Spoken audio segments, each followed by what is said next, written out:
A regime is the set of formal and informal rules that determine who influences the choice of leaders and policies. A regime is authoritarian if the executive achieved power by any other means than relatively free and fair elections. Here, free means that uh, that the opposition can run, for example, and fair means that there is a even playing field.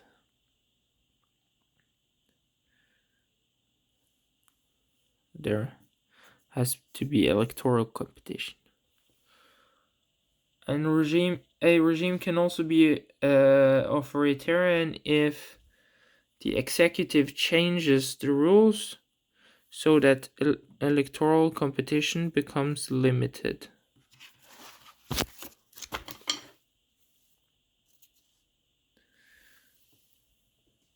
Continuous typologies of authoritarianism place authoritarianism on a scale between full autocracy on the one end and democracy on the other. In the middle, such typologies place hybrid regimes. The difference notably between the middle and the end exists in the political rights granted to citizens. Continuous typologies of authoritarianism don't always reliably predict transitions to democracy. Categorical typologies of authoritarianism reveal insights into outcomes of interest, but they may overlook shifts towards and away from democracy. The categorical typology of France defines autocratic regimes based on the type of institutions that constrain the leadership. For example, in a monarchic regime, the ruling family constrains the leadership. In an autocracy, the dominant party. So monarchic, dominant party, military as an institution, and there are also personalist regimes where there are no constraints on the leader. And the leader decides both who the leader is and policy. So these are institutions that constrain leadership.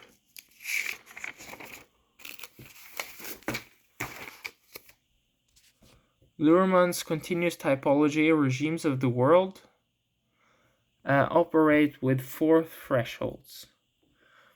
Regimes are first categorized by the question of multi-party elections. If there are multi-party elections and they are free and fair, and they are over the polyarchy electoral democracy index cutoff of 0.5, we can say they are democratic. If there is protection of civil liberties, rule of law, checks and balances, which is the same as executive constraints, then we can say that the regime is a liberal democracy within this threshold. If they don't follow these last criteria, the system can be seen as an electoral democracy. If we go back to the top, regimes that do not have multi-party elections, or do not have free and fair elections, or do not cross the polyarchy electoral democracy index cutoff of 0.5 are all autocracies. Then there is a distinction between autocracies which have de jure elections to the executive and legislature. Those that do not are closed autocracies, while those that do are electoral autocracies.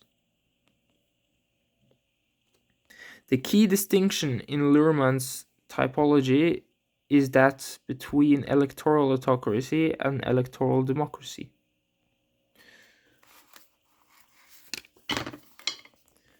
Military dictatorship. In a military dictatorship, the formal and informal rules determine that the military as an institution decides policies, decides who the leader is, and constrains the leader. They also decide from which group the leader can come.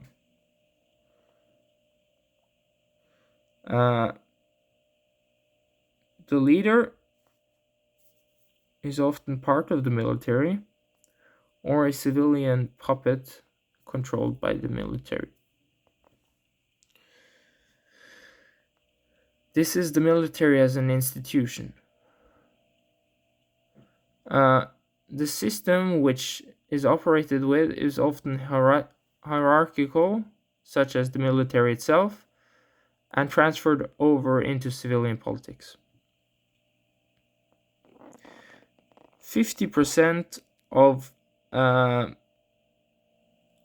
leaders in military dictatorships face serious consequences when leaving office. Dominant party dictatorships. In dominant party dictatorships, the formal and informal rules determine that one dominant party influences the choice of leadership and policies, and the party also constrains the leader. Often the leader is also the leader of the party. Personalist dictatorships. In personalist dictatorships, formal and informal rules determine that the leader, the de facto leader, has full control and is not constrained.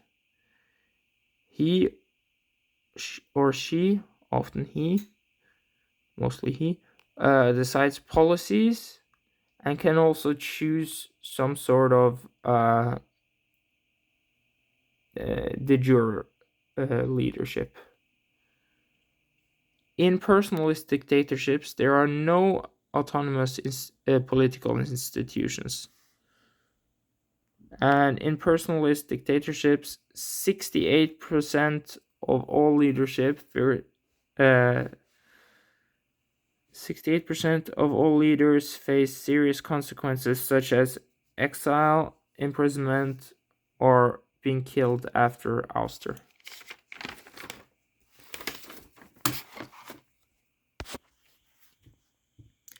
Przeszowski's ACLP DD measure is dichotomous. Places all regimes between 0 and 1, where 0 is autocratic and 1 is democratic. The DD measure is an operationalization, which is the step from theory to measurement.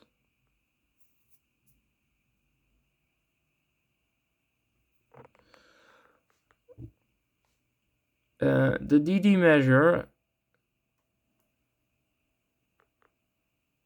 argues that parties must be allowed.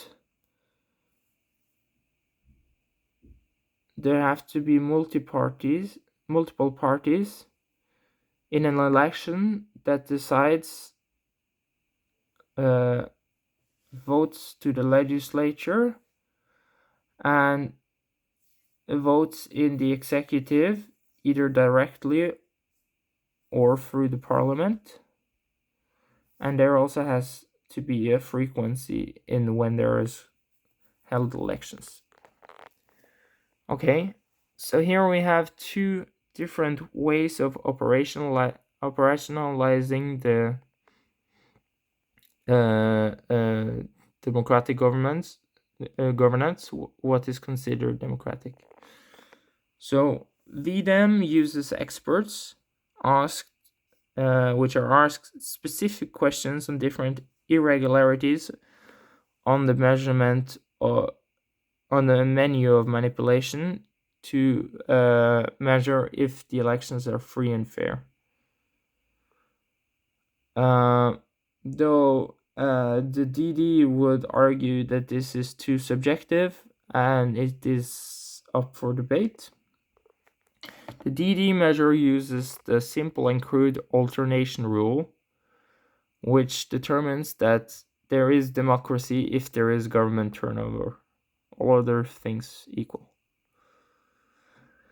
Given the alternation rule, the regimes that governed Sweden following what is the Second World War in Europe may be misclassified and not be seen as democratic, while regimes such as Botswana, where experts are unsure about whether the country is a democracy or an autocracy, the alternation rule determines that Botswana is an autocracy.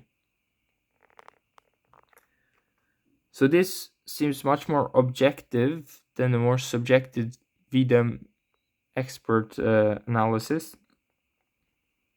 And there are also some problems, such as party splinters. Politics are inherently messy. Yeah, so these are ways of determining whether elections are free and fair. DD sometimes miscategorizes young democracies. This is clear because there haven't been multiple elections yet, for example, and then there hasn't been government turnover. Yeah. Okay. So Iran has been an autocracy since 1925. However, there has been differences in the composition of the ruling group. Here we see some military guys with beards. This is the first regime. And here we see some military guys without beards. Okay. This is a regime change. When looking for regime change, one should ask who governs? Guys with beards. Guys without beards. And one should look in substantial changes in the rules that determine leadership. Okay. Are there any substantial rule changes, formal or informal, that determine that you cannot have a beard? Peter the Great. And one should look for events that, such as coups, mass uprisings, insurgencies, and so on, that determine that that might influence or cause regime change. Yeah. Then there are also autocratic regime spells, which we'll talk about now. An authoritarian spell is the time spent as an autocracy. Regime change, yeah, we'll get more into this in a later date.